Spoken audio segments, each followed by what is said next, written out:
The iron gate was cold against Elizabeth's palms.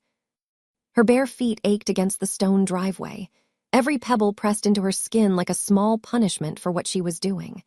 The backpack on her shoulder was light, $200 in cash, her nursing scrubs folded into a tight square, her phone, and buried at the bottom, wrapped in a tissue like something she was trying to hide from herself, a pregnancy test with 2 pink lines.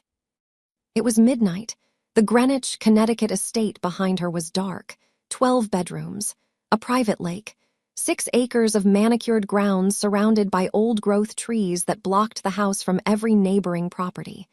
The kind of home that didn't just say money, it said power, it said legacy, it said you don't belong here.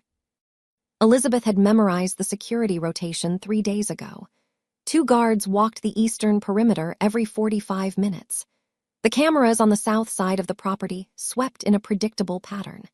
She had 7 minutes to reach the gate, punch in the code she had watched one of the drivers enter last Tuesday, and disappear down the private road before anyone noticed her room was empty. She had made it this far. Through the silent kitchen, down the back hallway with its marble floors that turned every footstep into an announcement, past the fountain in the garden where the water had been turned off for the night, past the row of black SUVs parked along the circular driveway like sleeping animals, all the way to the front gate. She pressed the code into the keypad, 4 digits. She had replayed them in her mind 100 times. The keypad blinked red. Denied. Elizabeth pressed the numbers again. Slower this time. Careful. Her fingers were shaking and she couldn't make them stop. Red again. Her stomach dropped. The code had been changed. Of course it had been changed. This was not a house that made mistakes. This was the Kang estate. Everything here was controlled. Everything was monitored. Everything was owned. Including, apparently, her. She grabbed the iron bars and pulled. The gate didn't move. It was electronically locked, bolted into a concrete foundation, topped with decorative iron spikes that curved inward like the teeth of something that didn't want to let go. She wasn't climbing this. She wasn't forcing this open. She was trapped. Then she heard it. Footsteps behind her. Slow, calm, unhurried. The sound of someone who had all the time in the world because the world was already his. Going somewhere, Elizabeth. She closed her eyes. Her grip tightened on the gate. The metal bit into her skin. The voice belonged to Kang Woo-bin, the man who owned this estate, the man who owned the hotels, the high-rises, the penthouse in Manhattan, the development projects in Beverly Hills and Scottsdale. A legitimate empire worth over $3 billion, built on Korean old money and American ambition. Woo-bin ran the American division of the Kang family's business portfolio, and he ran it with the kind of cold precision that made grown men in boardrooms go quiet when he entered the room. He was 34 years old. He had no wife, no public relationships, no warmth in his voice. And right now he was standing 10 feet behind the woman who was trying to run from him in the middle of the night. Elizabeth didn't turn around. She kept both hands on the gate. She could feel his presence behind her the way you feel a shift in temperature. The air changed when he was close. It always had. Woo-bin took another step forward. Then he stopped. He didn't speak right away. She could picture him without looking, hands in his pockets, dark eyes scanning, reading her the way he read everything, like a problem to be solved, like a contract to be reviewed, like a person who had just revealed something she was trying to hide. And that was exactly what happened next. "You're pregnant," he said. Elizabeth's breath caught. Her right hand had moved to her lower stomach without her realizing it, a reflex, an instinct she didn't even know she had developed. She had been doing it for days, touching her stomach when she was nervous, when she was thinking, when she was afraid. She hadn't noticed, but Woo-bin noticed everything. That was the terrifying thing about him, not his money, not his influence, his attention. When Kang Woo-bin looked at someone, he saw what they were hiding. Elizabeth finally turned around. The moonlight fell across her face. Her brown skin looked almost silver in the darkness. Her eyes were wet, but she was not crying. She was 27 years old, standing barefoot in a billionaire's driveway at midnight, and she was not crying. She had cried enough in the past 6 weeks. She was done with that. She looked at him. He stood in the shadow of the garden wall, dressed in black linen pants and a dark crew neck. No shoes either, she noticed. He had come after her in a hurry. That meant he had been watching, or waiting. "Let me go," she said. Her voice was quiet but steady. "No." One word. No explanation. No negotiation. Just the kind of certainty that came from a man who had spent his entire life being obeyed. Elizabeth felt something crack inside her chest. Not sadness. Anger. Because 6 weeks ago, this same man had stood in his study and told his younger brother that she was no one. A mistake. Something to be handled and discarded. And now he was standing at the gate telling her she couldn't leave. "You don't get to do this," she said. "You don't get to throw me away and then lock the door." Wu Bin's jaw tightened. Something moved behind his eyes. Not anger. Something heavier. Something that looked almost like pain. But Elizabeth didn't trust what she saw in his face anymore. She had trusted it once. She had let it pull her in, and it had cost her everything. The two of them stood there in the dark. The gate between Elizabeth and the rest of the world. Wu Bin between Elizabeth and the gate. And somewhere in the silence between them, a heartbeat neither of them had planned for. To understand how they got here, we need to go back 8 months. Back to the day Elizabeth Monroe first walked through this gate from the other side. 8 months before the gate, before the pregnancy test, before any of it. Elizabeth Monroe was working her second double shift of the week at a private medical clinic in Stamford, Connecticut. She had been on her feet for 14 hours. Her scrubs were wrinkled. Her sneakers squeaked against the clinic floor with every step. There was a dull ache behind her eyes that she knew was dehydration, but she hadn't had time to drink water since noon because 3 patients had come in back to back, and the other nurse on shift had called in sick. This was Elizabeth's life. Not glamorous, not dramatic, just relentless. She was 27, a registered nurse, licensed in the state of Connecticut. She had graduated near the top of her class from nursing school, which she paid for with scholarships, federal aid, and a stubbornness that her grandmother called your mother's gift and your mother's curse. Her mother had left when Elizabeth was 9, just walked out of their apartment in Bridgeport one morning and never came back. No note, no phone call, no forwarding address. Elizabeth's grandmother, Dolores Monroe, raised her after that. Dolores was a retired school cafeteria worker with bad knees, a sharp tongue, and a belief that every problem in life could be solved with prayer, hard work, and a pot of rice and beans on the stove. Elizabeth sent money home to Dolores every month, $300, sometimes $400 when she could manage it. She drove a 10-year-old Honda Civic with a cracked side mirror. She lived in a 1-bedroom apartment in Stamford that smelled like the Thai restaurant below it.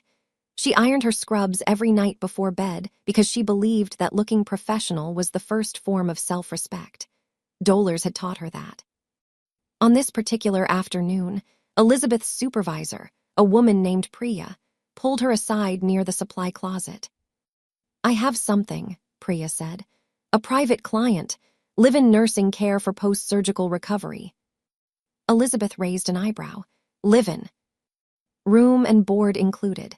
The patient had a severe car accident about 3 weeks ago, shattered left femur, 3 fractured ribs, concussion. He was discharged from the hospital against medical advice and has been recovering at home. He's fired 4 nurses in 2 weeks. Why? Because he's difficult. How difficult? Priya hesitated. The pay is $15,000 a month. Elizabeth blinked. She made $4,800 a month at the clinic after taxes. $15,000 was more than 3 times her salary. It was enough to pay off the last of her student loans, enough to build a real savings account, enough to stop worrying about whether she could cover Dolores' medication costs and her own rent in the same month. "Where?" Elizabeth asked. "Greenwich." "Who's the patient?" Priya handed her a folder. Elizabeth opened it. The patient's name was Kang Wu Bin.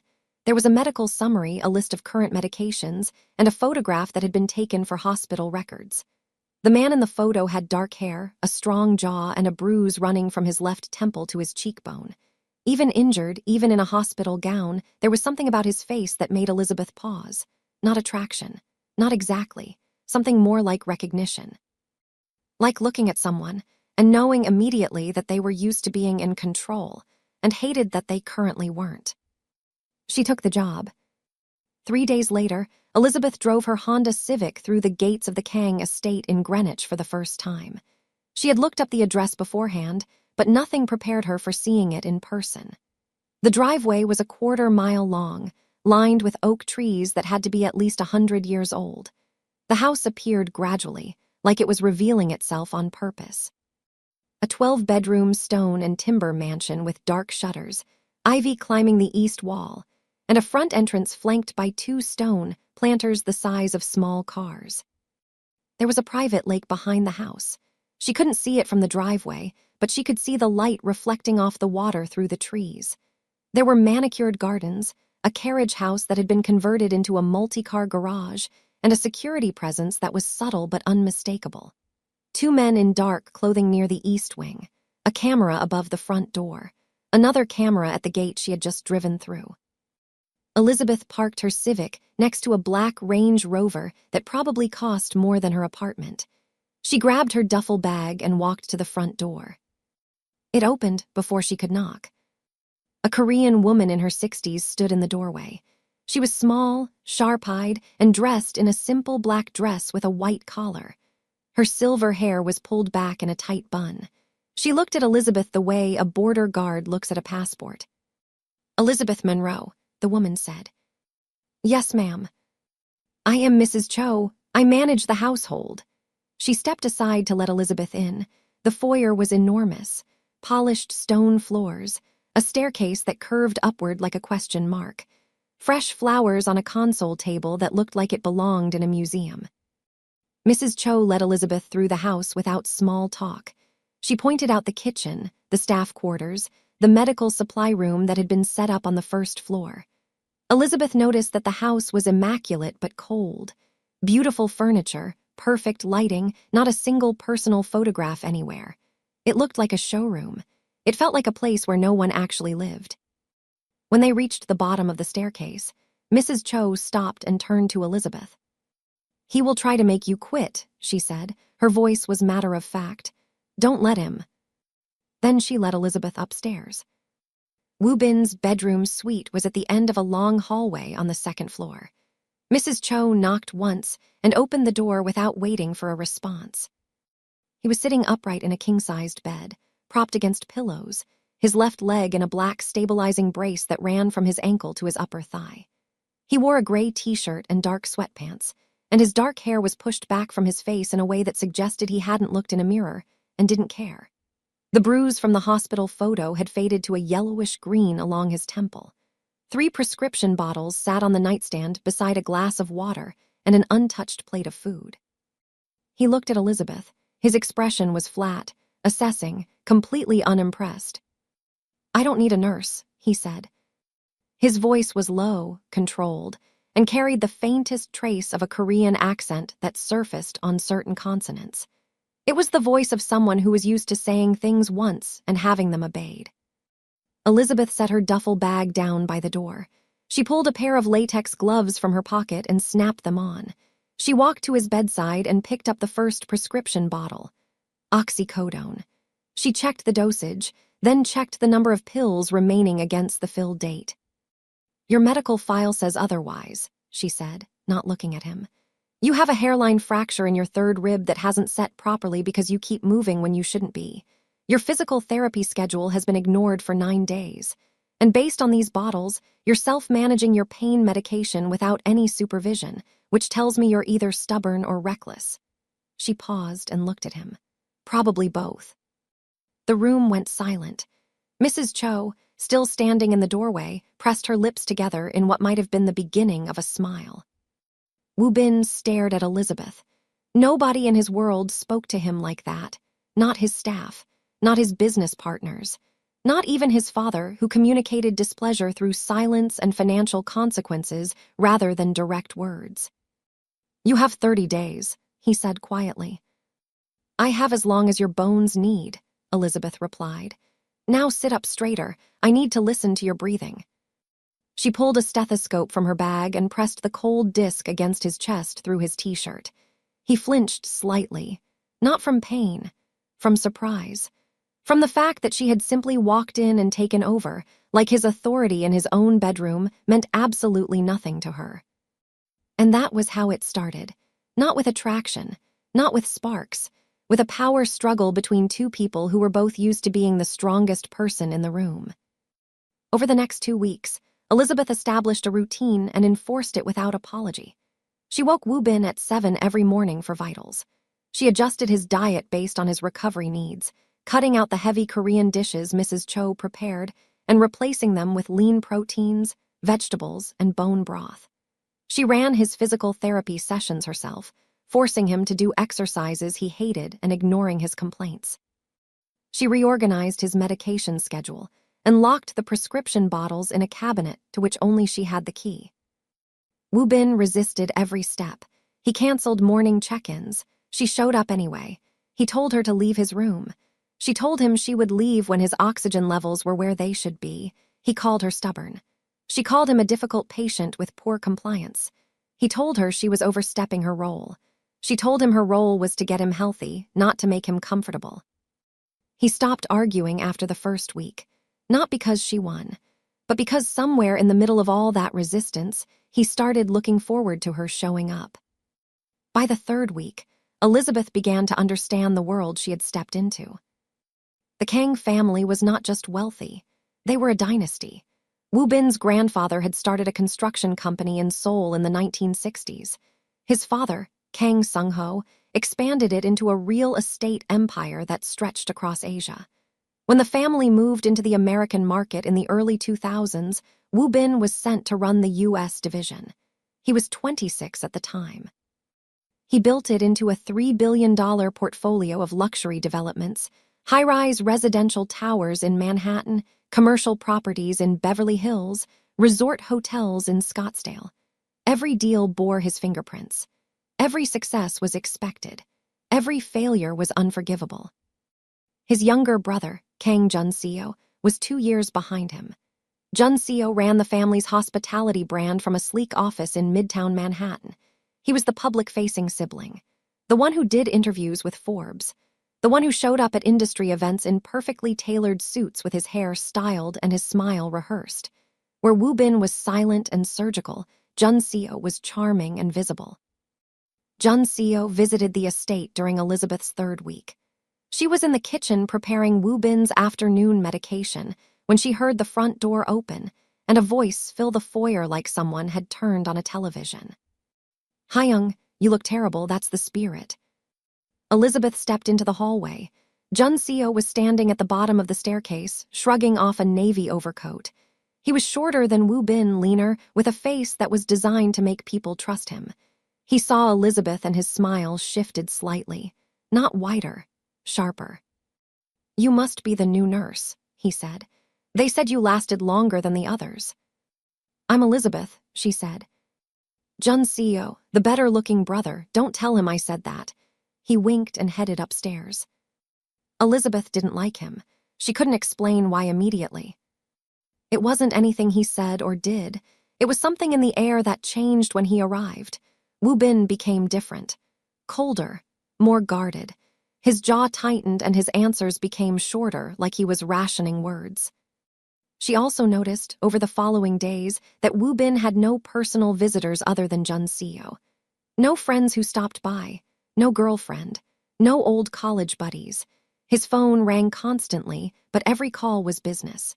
His bedroom had no photographs, no keepsakes, no evidence that anyone in his life had ever given him something just because they cared about him.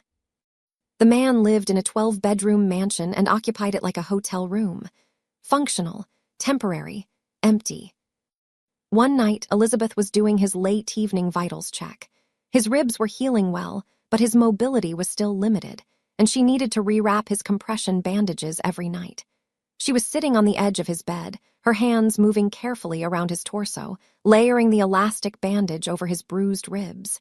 The room was quiet. A single lamp was on. His breathing was steady under her hands. Then she felt him tense, not from pain, from the proximity. Her fingers were on his bare skin, moving slowly, and something in the room shifted. She looked up. He was already looking at her. His dark eyes were unguarded for the first time since she had arrived. There was something raw in them, something that looked like loneliness wearing the mask of control. "When's the last time someone took care of you?" she asked, not as a nurse, as a person asking another person a real question. Woo Bin didn't answer. He looked away. His hand, resting on the edge of the mattress, tightened into a fist. Elizabeth finished the bandage in silence. She gathered her supplies. She said good night. She walked to the door. "Elizabeth." She stopped. "Thank you," he said, 2 words. But from Kang Woo Bin, they sounded like they cost him something. That night, Elizabeth couldn't sleep. She went downstairs and found Mrs. Cho sitting alone in the kitchen, drinking tea. The older woman looked up as Elizabeth sat down across from her. They sat in silence for a while. Then Elizabeth asked, "The car accident, what really happened?" Mrs. Cho's hands tightened around her mug. She didn't answer for a long time. Then she spoke in a low, careful voice, like she was choosing each word the way you choose steps on thin ice. "It wasn't an accident. Someone tampered with the brakes on his car. The mechanic found it. The family knows. Woo Bin knows." Elizabeth felt cold. Did they find out who did it? "He told everyone to let it go." "Why would he do that?" Mrs. Cho looked at her. There was sadness in the older woman's eyes, the kind of sadness that comes from watching someone you care about hurt themselves. "Because he thinks he deserved it," Mrs. Cho said. Elizabeth stared at her. The words sat between them like something heavy that had just been placed on the table. She didn't ask anything else. She wasn't sure she wanted to know more, but something had shifted inside her. Something that told her the man upstairs was carrying something much heavier than fractured ribs. It happened slowly, then all at once. By the 5th week, Elizabeth and Woo Bin had developed a rhythm. Mornings were clinical. Vitals, physical therapy, medication review. Afternoons were quieter. He worked from his study while she charted his progress on her tablet, and sometimes an hour would pass without either of them speaking, but neither of them left the room. It was the kind of silence that meant something. The kind that said, "I don't need you to talk. I just need you to be here." She started making his tea the way he liked it without being asked. Green tea, no sugar, steeped for exactly 3 minutes. She didn't know when she had memorized that. He started asking her opinion on things that had nothing to do with medicine. What she thought about a property his company was considering in San Jose. Whether she thought the renovation of the East Wing guest rooms was worth the investment. She answered honestly, and he listened, and neither of them acknowledged that this had nothing to do with nursing care. One evening during physical therapy, Woo Bin tried to walk unassisted for the first time since the accident. Elizabeth was standing beside him, hands ready to catch him. He gripped the back of a chair, shifted his weight to his healing leg, and took 1 step, then 2, then 3. On the 4th step, his leg buckled. Elizabeth caught him, her arm went around his waist. His arm landed on her shoulders.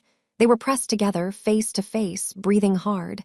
She could feel his heartbeat against her chest. His hand gripped her shoulder and he didn't let go. She looked up at him. He looked down at her. He kissed her. It wasn't gentle. It wasn't careful. It was the kind of kiss that happens when 2 people have been pretending for weeks that something isn't building between them and the pretending just collapses. Elizabeth kissed him back. She felt it in her entire body. The relief of it, the danger of it, the undeniable certainty that she had just crossed a line that could not be uncrossed. She pulled away first. She stepped back, helped him sit down, checked his leg brace, and said good night. She went to her room and sat on the edge of her bed with her head in her hands. She knew what this was. She knew the math. He was her patient. He was her employer.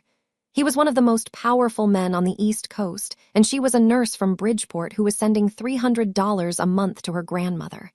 The distance between their lives wasn't a gap. It was a canyon, and she had just walked to the edge and jumped. But she couldn't take it back, and over the next few days, she stopped trying. They talked late at night in his study. Real conversations. The kind neither of them had with anyone else. He told her about growing up in Seoul, about his father's expectations, about being sent to America as a young man with a mandate to build something that would make the family proud, and a quiet understanding that failure was not an option. He told her about his mother, who died when he was 12, and how his father never mentioned her name afterward. He told her about the loneliness of being the eldest son in a family that treated legacy like religion and love like weakness. She told him about dolars, about her mother leaving, about studying for her nursing boards in a laundromat in Bridgeport because her apartment had no heat that winter and the laundromat was warm and open until midnight. She told him about the day she got her nursing license and drove straight to Dolar's house, and they both sat on the porch and cried. They were from different worlds. Everything about their lives was different. Everything except the loneliness. That was identical. That was the thing that recognized itself across every barrier between them. They spent a night together, not rushed, not reckless. It was two people who had been holding everything together for everyone else, finally letting go with each other. The narration doesn't linger on the details. It doesn't need to. What matters is what happened afterward. The next morning, Woo Bin was different, softer. He brought her coffee. He touched her hand across the kitchen counter and let his fingers stay. When she looked up at him, there was something in his eyes she hadn't seen before. Not control, not authority. Fear.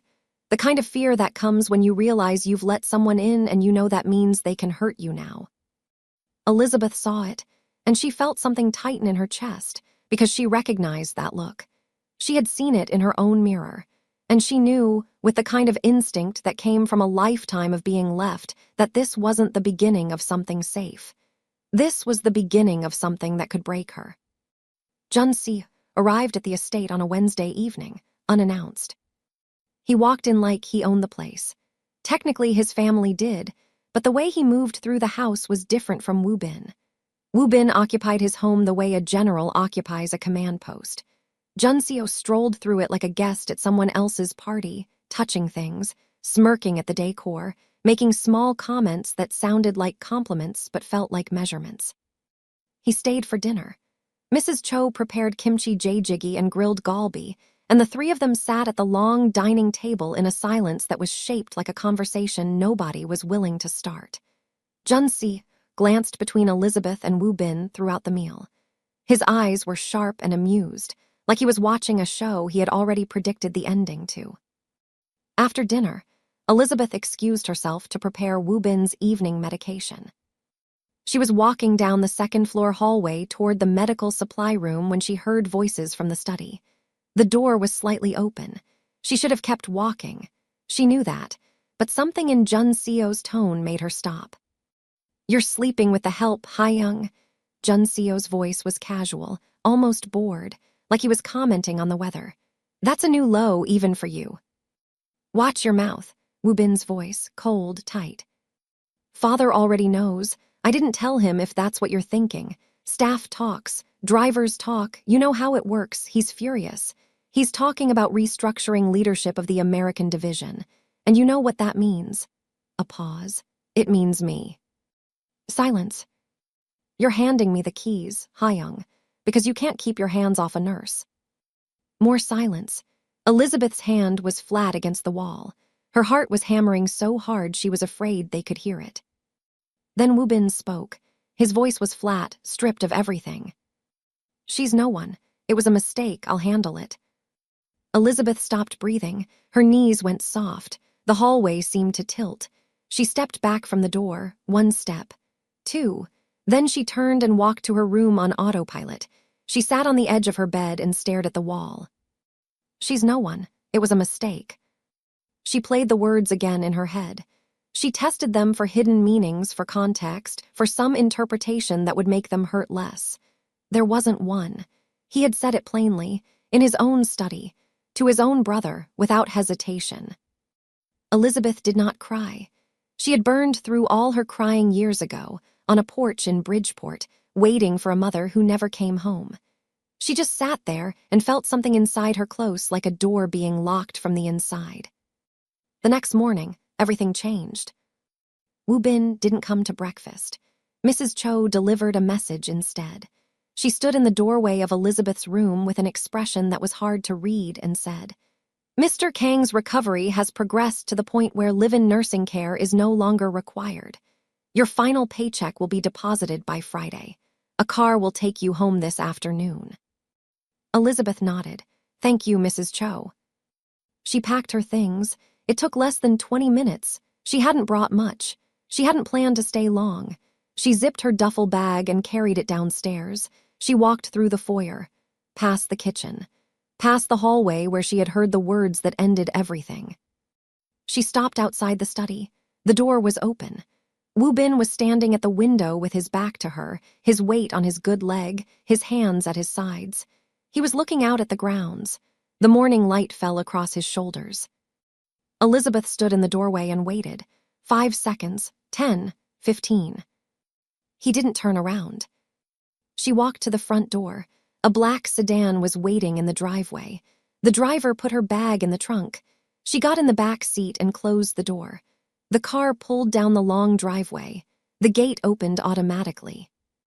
Elizabeth didn't look back. But what she didn't see, what only the staff inside the house witnessed, was what happened the moment her car disappeared down the road.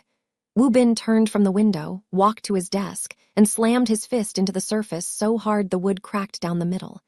The sound echoed through the house. Mrs. Cho, who had been standing in the hallway, appeared in the doorway. She looked at the cracked desk. She looked at Woo Bin's hand, already swelling. "You just made the worst mistake of your life," she said. Woo Bin didn't answer. He stood there with his broken desk and his broken hand and his broken judgment and said nothing, because he knew she was right.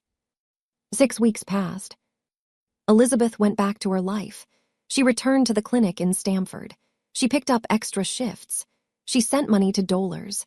She drove her Honda Civic and ironed her scrubs and ate dinner alone in her apartment that smelled like pad thai from the restaurant downstairs. She did not contact Woo Bin. He did not contact her. She told herself she was fine. She told dolers she was fine.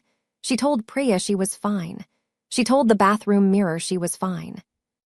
She was not fine. The nausea started in the 6th week. At first, she dismissed it as stress. Then it got worse.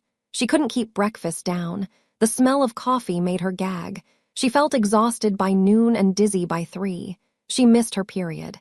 Then she missed it again. She bought the test at a CVS on her lunch break, paid cash, and told no one.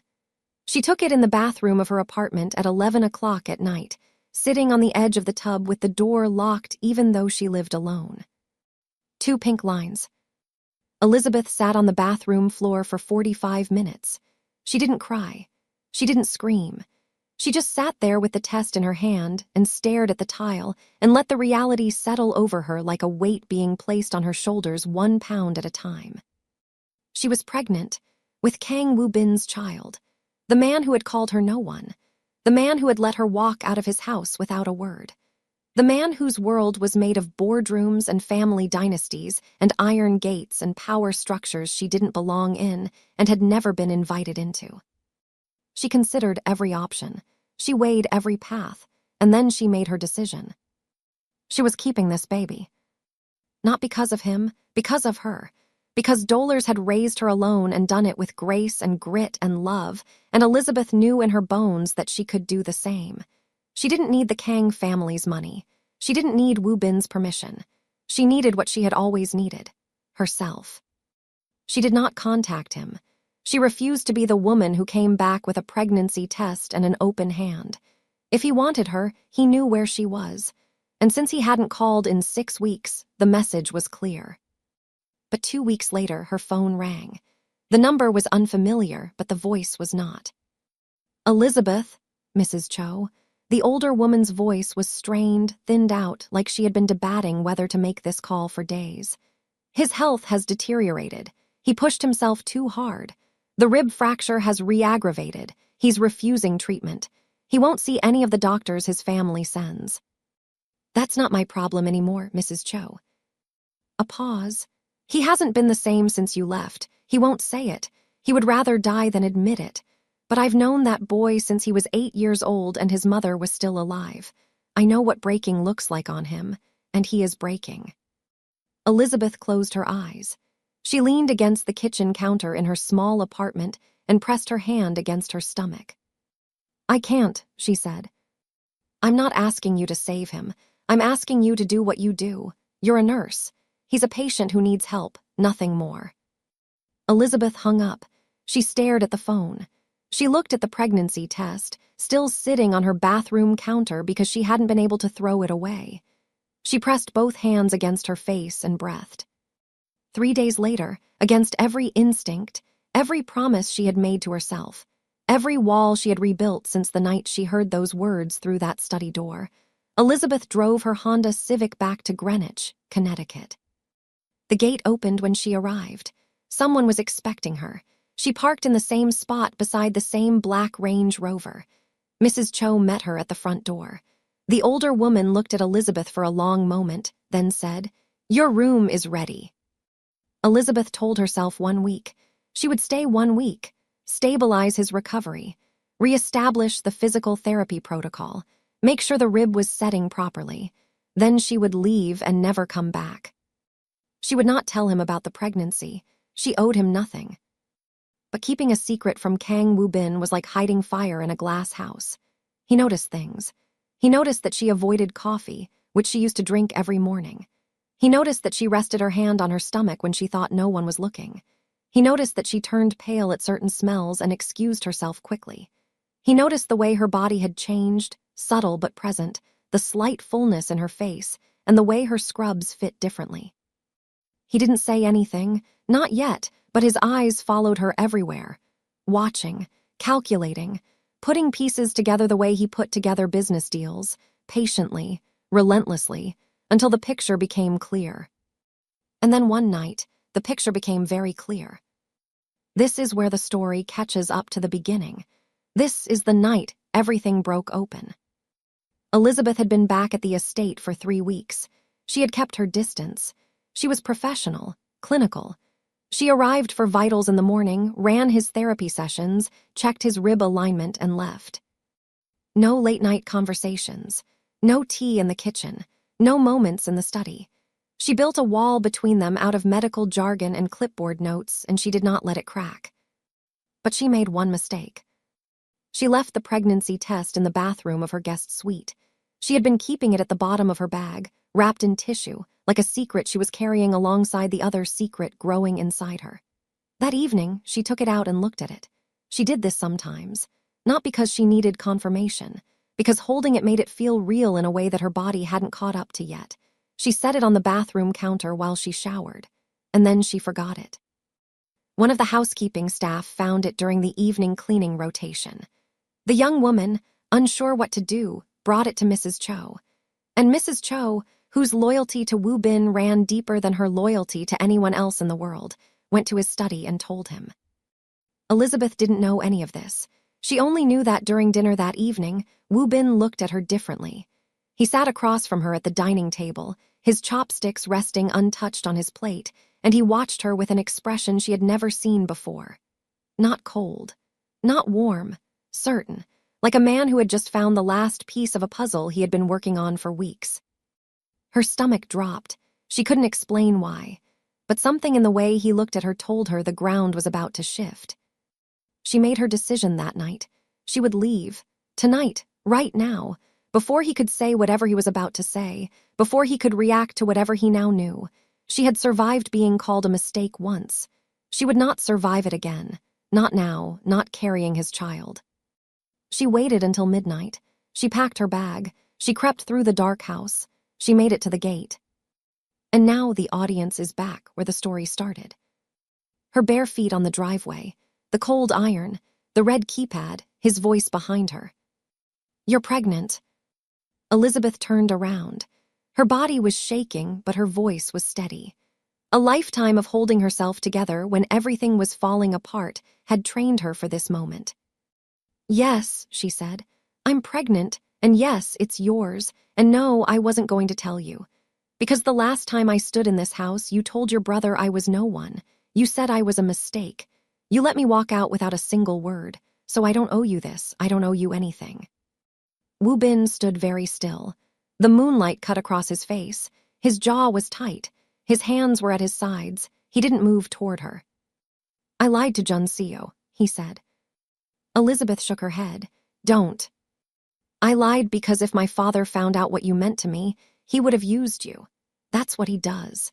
He finds the thing you care about and he holds it over you until you comply. I sent you away because keeping you close put a target on you, and sending you away was the worst thing I've ever done." Elizabeth's eyes burned. "You don't get to decide what protects me. I'm not a chess piece in your family's game. I'm not something you move around a board to keep your empire running." "I know," he said. "I know that now." He stepped closer.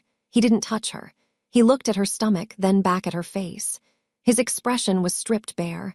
No armor, no control. Just a man standing in his own driveway in the dark, terrified of losing the only real thing he had ever had. "Don't leave," he said. "Not like this. Not in the dark. Give me a chance to be the man you needed me to be 3 months ago." Elizabeth stared at him. She searched his face for the lie, for the performance, for the calculated move. She couldn't find it, and that scared her more than anything. Because it meant he was telling the truth, and the truth meant she had to decide whether she was brave enough to stay. She turned back to the gate. Her hand rested on the cold iron bar. Then she let go. She didn't walk back to the house.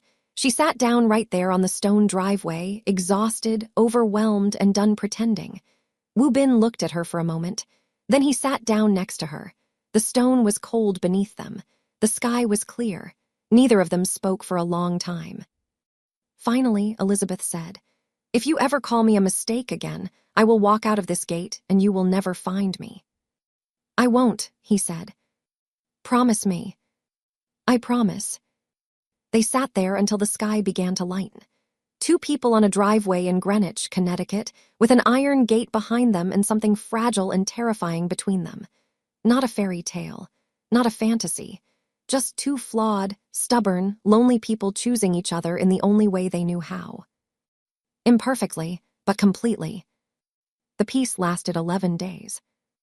On the 12th day, Kang Sung-ho flew in from Seoul. Wu Bin's father was 70 years old. He was tall for his generation, thin, and carried himself with the rigid posture of a man who had never in his life slouched or second-guessed himself. His silver hair was cut short. His suits were dark. His face was a mask of permanent composure that hadn't cracked publicly in 40 years. He had built the Kang Empire from a mid-level construction firm into a multinational real estate conglomerate, and he had done it by being smarter, colder, and more patient than every person who ever sat across from him. He arrived at the Greenwich estate in a black car with no advance notice. Mrs. Cho opened the door and bowed. Sung-ho walked into the house, looked around like he was inspecting a property he was considering purchasing, and said, "Where is my son?" The meeting took place in the study. Elizabeth was not invited. She sat in her room on the second floor and heard nothing, because the study was on the opposite end of the house and the doors were solid oak. But she saw Wu Bin's face afterward. He came to her room and stood in the doorway, and his expression told her everything she needed to know. "He wants me to end this," Wu Bin said. "Us, the pregnancy, everything." Elizabeth felt her stomach clench. "What did you say?" "I said no." "And?" "He gave me an ultimatum. End the relationship or lose control of the American division. He'll transfer leadership to Jun Seo." Elizabeth looked at him. "That's your life's work." "You're my life," he said. And then he looked almost surprised, like he hadn't planned to say it, like the words had escaped from somewhere he usually kept locked. But Sung-ho was not a man who made empty threats. Within 72 hours, things began to move. Jun Seo, sensing opportunity the way a shark senses blood in the water, sided with their father and began making moves behind Wu Bin's back. He held meetings with board members in New York without Wu Bin's knowledge. He flew to San Jose to meet with tech investors on a deal Wu Bin had been developing for months. He contacted the family's legal team in Seoul to begin drafting restructuring documents. Jun Seo was trying to take everything, and he was using Elizabeth as the justification. Then he made it personal. During a trip to Palo Alto, California, where the Kang family was finalizing a major tech campus development, Jun Seo found Elizabeth alone. Wu Bin was in a separate meeting across the city. Elizabeth was at the hotel, reviewing prenatal health materials on her laptop, when Junseo sat down across from her in the hotel restaurant. He smiled his polished smile. He ordered sparkling water. He looked at her with the expression of a man who believed he was doing her a favor. "I'll offer you $2 million, he said. "Clean, untraceable, walk away, disappear, raise the child however you want, but remove yourself from this family." Elizabeth looked at him. She didn't blink. She didn't flinch. She set her laptop down and folded her hands on the table. "I grew up with nothing," she said. Her voice was calm and even. "I put myself through school with nothing. I built my career with nothing. So when I tell you that I don't need your family's money, you should believe me." She leaned forward slightly. "And when I tell you that I'm not going anywhere, you should be afraid." She stood up and walked out. She didn't look back. She didn't need to. She had seen the flicker in Junseo's eyes. Not fear. Something worse. Determination. The look of a man who had just decided to stop playing nice. Within a week, Elizabeth's life began to unravel in quiet, surgical ways. Her background was being investigated. A reporter from a tabloid blog contacted the clinic in Stamford asking about her employment history. Her landlord called and said someone had been making inquiries about her lease. Her social media accounts, dormant and private, were being followed by unfamiliar profiles. Someone was building a file on her, digging for scandal, looking for debt, criminal history. Anything that could be twisted into a story about a gold digger targeting a billionaire family. Elizabeth told Wu Bin. She sat him down and laid it out calmly, the way she would present a medical chart. The calls, the inquiries, the investigation. His reaction was terrifying, not because he yelled. He didn't. His voice got quieter. His movements got slower. His eyes went flat and dark, like windows being shuttered from the inside. Elizabeth had seen Wu Bin angry before. This wasn't anger. This was the cold, focused clarity of a man who had just identified a threat to the one thing he refused to lose. "I'll handle it," he said. And he did. Wu Bin didn't respond with chaos. He responded with precision. He hired the most aggressive legal team in New York. He retained a private investigation firm, and within 3 weeks he had compiled a file of his own, a file on Junseo. It turned out that Junseo had been skimming money from the family's hospitality division for over 3 years. Not enormous sums. Carefully disguised amounts funneled through shell companies and inflated vendor contracts. Enough to constitute fraud. Enough to end a career. Enough to shatter the Kang family name if it ever became public. Wu Bin flew to Seoul. He walked into his father's office in the Kang corporate headquarters. He set the file on the desk. "Junseo has been stealing from the family for 3 years, Wu Bin said. "Every transaction is documented. Every shell account is traced. Every dollar is accounted for." Sung-ho opened the file. He turned the pages slowly. His face didn't change. He read for a long time. "If you force me to choose between Elizabeth and this family," Wu Bin continued, "I will choose her. And I will release this file to the board, to the press, and to every investor we have. The Kang name will survive a scandal about who I love. It will not survive a scandal about who stole from it." Sung-ho closed the file. He set it down. He looked at his son. A long silence, the kind of silence that reshapes families. "You've become ruthless," Sung-ho said. "I learned from you," Wu Bin replied. Another silence. Then Sung-ho leaned back in his chair. Something moved across his face. Not anger, not defeat. Recognition. The old man was looking at his son and seeing, for the first time, someone who was willing to burn the house down to protect what mattered.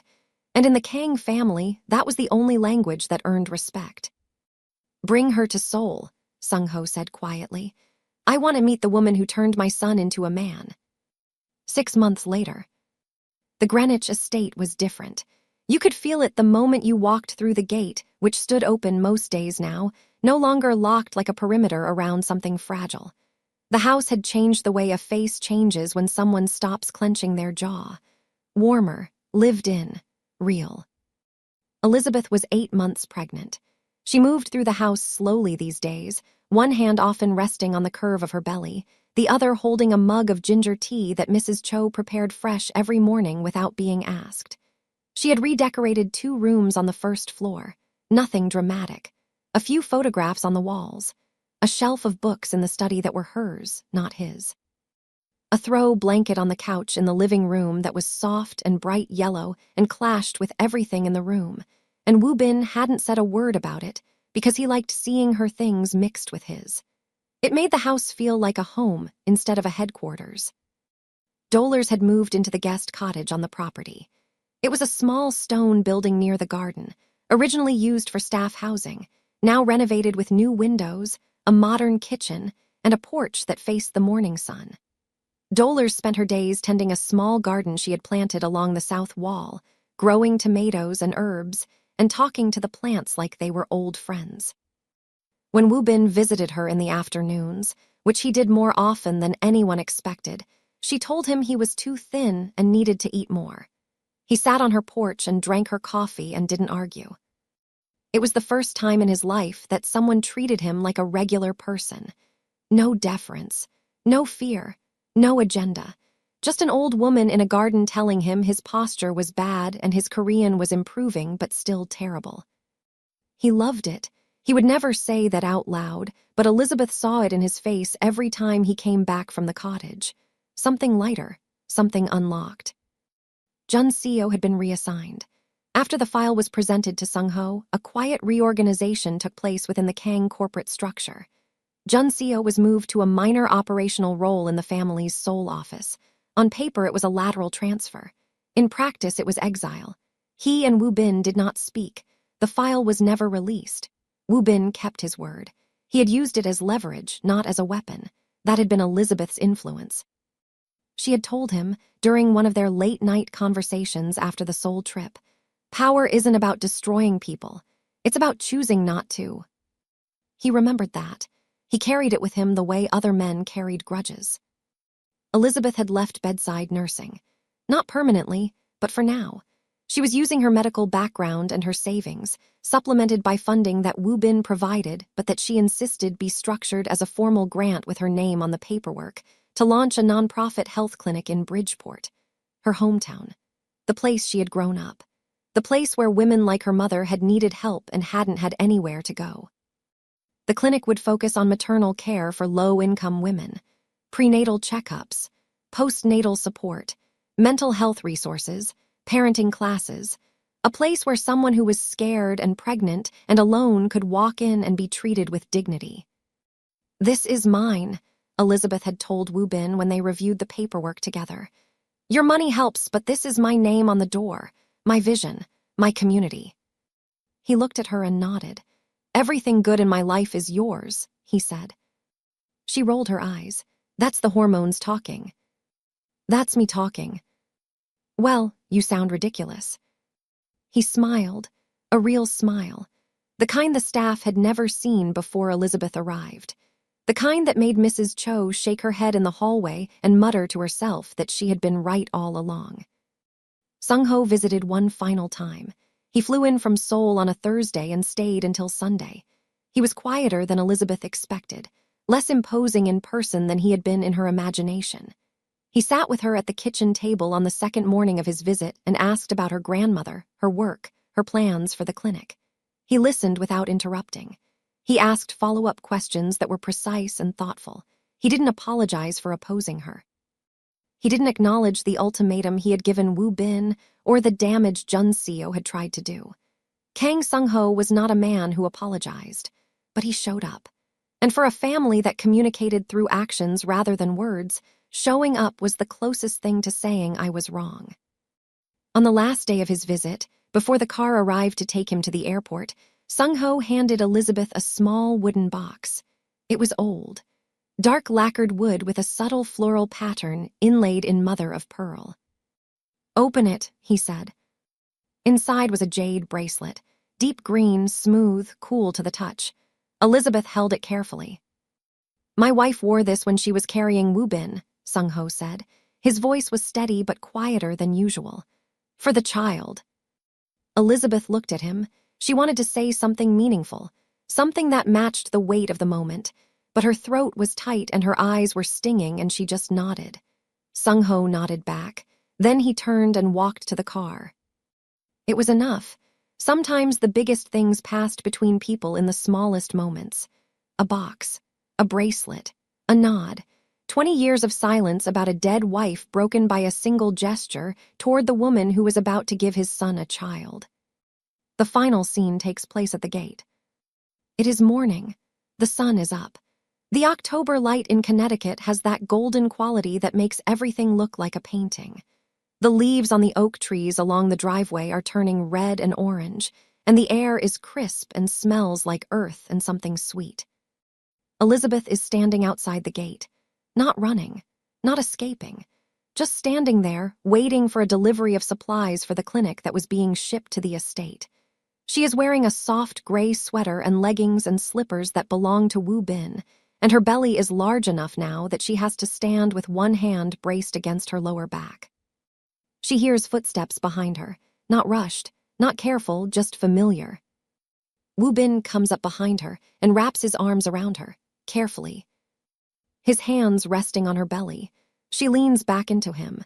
His chin rests on the top of her head. They stand there for a moment. The gate is open. The driveway stretches out ahead of them. The world beyond the estate is bright and loud and complicated and theirs. "You know," Elizabeth says, "the last time I stood at this gate, I was trying to run from you." "I remember," he says. "Barefoot, in the dark, with $200 and a pregnancy test." "I remember that too." She tilts her head back to look up at him. "And now, I'm trying to figure out where we're putting the car seat in the Range Rover." He laughs, a real laugh, full and unguarded. The kind of laugh that carries through the open windows of the house and reaches the kitchen where Mrs. Cho is preparing breakfast.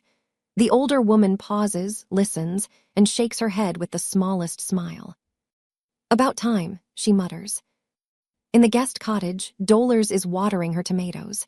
She hears the laugh, too. She looks up toward the main house, nods to herself, and goes back to her garden. And at the gate, Elizabeth and Wu Bin stay exactly where they are. Not because the gate is locked, not because she can't leave, but because she doesn't want to. Because for the first time in her life, the place she's standing is exactly where she belongs.